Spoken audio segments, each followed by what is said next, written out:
বার্গেনের পরদিনের সকালটা ছিল আমাদের কাছে একটা সুন্দর সকাল। সেদিন রোববার ছিল, আগের দিন তো বৃষ্টি হয়েছিল, সেদিন সকালটা পুরো ঝকঝকে।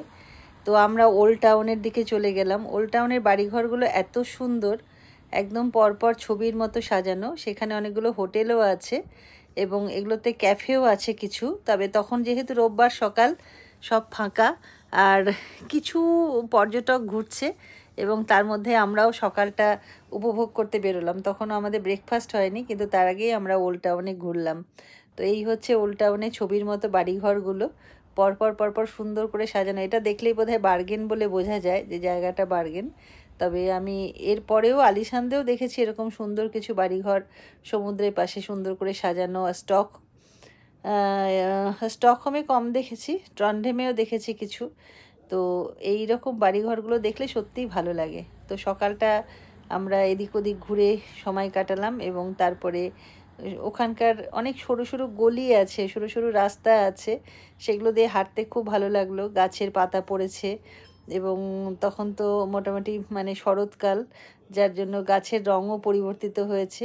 লাল লাল বাড়িঘর, কিছু পাতা মাটিতে পড়েছে। আমরাও রাস্তায় এলোমেলোভাবে ঘুরলাম দুজনে এবং তারপরে এইখান দিয়ে যেতে যেতে আমরা একটা হোয়াইট হাউসের একটা রোড আছে যেখানে শুধু সাদা বাড়িঘর, সেই রাস্তাটাতে এলাম জিজ্ঞাসা করে করে।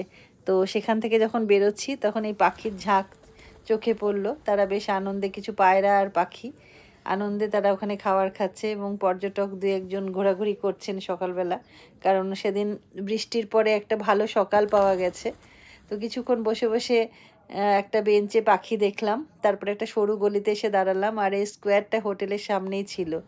এবার চেপে বসলাম বিগ বাসে। আগের দিন আমাদের 48 ঘন্টার টিকিট কাটা ছিল। তো এই পার্কটাতে আমরা আগের দিন নামতে পারিনি, বৃষ্টি পড়ছিল বলে। তো পরদিন পার্কটাতে গেলাম। পার্কটা এত সুন্দর যে কি বলবো, চারপাশে সাজানো ছবির মতো বাড়িঘর, পাহাড়, ঝর্ণা এবং অনেক পাখি উড়ছে। তারা আসছে, বসছে, উড়ে যাচ্ছে, আর তাদের ডাক। এবং পাড়ে দেখলাম একটা রাজহাঁস রয়েছে।